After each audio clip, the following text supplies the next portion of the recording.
Section 6.3, simplifying radical expressions. So the multiplication property of radicals says that let a and b represent real numbers such that the nth root of a and the nth root of b are both real. Then I can say that the nth root of ab is equal to the nth root of a times the nth root of b. Simplified form of a radical. There are certain conditions that must be met. The first condition is that the radicand has no factor raised to a power greater than or equal to the index, which means the index value, or nth root, depending on what it is, cannot be less than the highest power contained. Number 2 says the radicand does not contain a fraction. So if you see the inside of your radical, which is known as the radicand, with a fraction inside, you need to split it up to get rid of the fraction. The third condition is that there are no radicals in the denominator of a fraction, which means we're not allowed to have radicals in the denominator, which means you need to rationalize. So example 1 says simplifying the expression that for x is greater than or equal to 0, which that means is that the values inside the radical have to be greater than 0 in order for it to exist.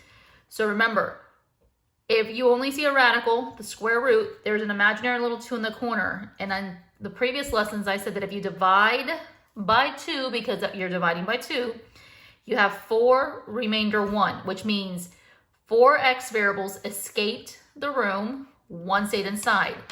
So your final answer is going to be x to the 4th radical x. Example 2, simplify. Assume that all variables represent positive real numbers. So it says the 4th root of b to the 7th. So because the index value is a 4, I'm dividing by 4. 4 goes into 7 once with a remainder of 3, which means 3 b's, 1 b escaped the room and you had 3 left inside. So you actually have b, and then because the index value is a 4, it's going to be the 4th root of b cubed. There was 3 pieces left. We needed 4 for 1 to come out. On b, it says the index value is 3. So first, write them as individual pieces. Cube root of w to the 7th, cube root of z to the 9th. We're dividing by 3. 3 goes into 7 twice with a remainder of 1. Dividing by 3, 9 divided by 3 means 3 pieces, remainder 0. So we had 2 w's come out. There's my w squared. And we had a w left inside. On the z's, we had 3 z's come out. To finalize your problem, you need to get your whole pieces together. So it's going to become w squared z to the 3rd. And then we have cube root of w. On example 3, it says simplify the expression and leave the solution as a radical, which means they don't want you to use the calculator and tell me what the square root of 56 is.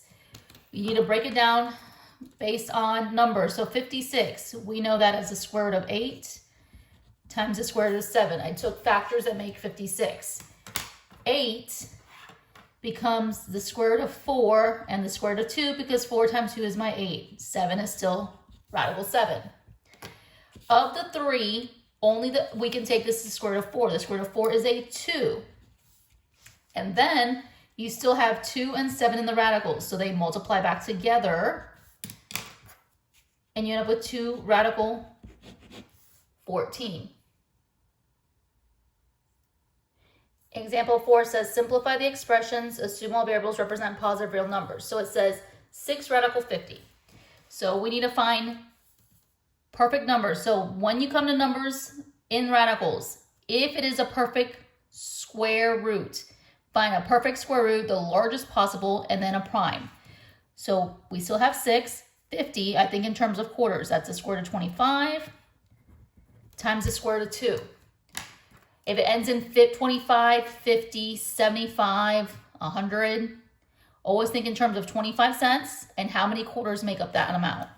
So then we get 6 times the square root of 25 is 5 with a radical 2. And then just do your multiplication. So you end up with 30 radical 2. On B, it says cube root of 40, x cubed, y to the 5th, z to the 7th. So I'm going to rewrite this as cube root of 40 each individual piece. Cube root of x cubed, cube root of y to the 5th, cube root of z to the 7th. Okay, now it's a cube root. So 40, when you think of factors of 40, everyone thinks as 4 and 10. I'm looking for perfect cubes because that's what it is. So the other factors of 40 are 8 and 5. So I'm going to rewrite this as the cube root of 8, cube root of 5. On the x's, we're dividing by 3, which means 1 remainder 0. I had an x come out. On the y's, I'm dividing by 3. I have 1 remainder 2. A y came out, 2 stayed in. I'm dividing by 3. 3 goes into 7 twice, remainder 1. So it means 2 came out, a z stayed in. Okay, cube root of 8. Remember, a number multiplied 3 times in a row that gives you 8 is the value of 2.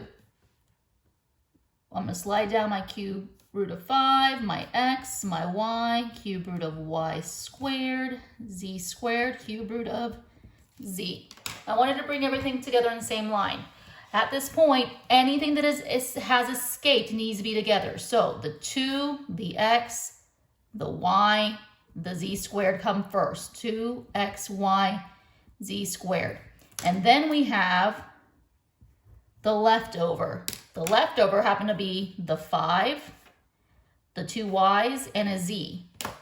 So I have a 5 y squared z still in the radical. Example 5 says assume a is greater than 0. So now we're dealing with fractions inside radicals. So in order to do fractions inside radicals, first simplify inside the radical. So notice that if we apply the rules of exponents, when bases are the same, we can subtract our exponents.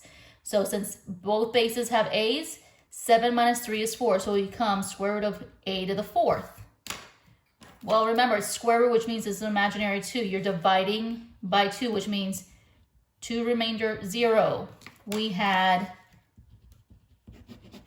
a squared come out. On B, it's talking about cube roots. 3 over 81. So first thing, I'm going to rewrite as 81 as 27 times 3. And the reason I can do that is because, remember, 81 is 9 times 9.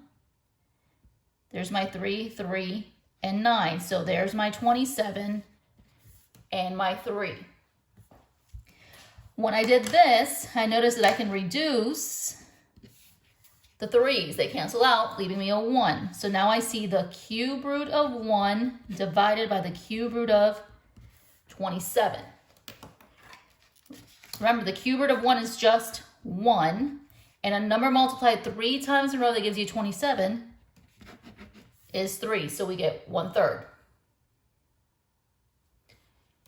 Example 6. So they gave us 7 radical 50 divided by 10. So we need to simplify this. 7 and 10 have nothing in common, but we need to first factor reduce the radical 50. So it becomes 7 radical 25 radical 2 over 10. So I have 7 times 5, because that's the square root of 25, radical 2 over 10. Instead of multiplying 7 and 5 together, notice that 5 and 10 are factors. 5 goes into 10 twice. So then you're left over with 7 square root of 2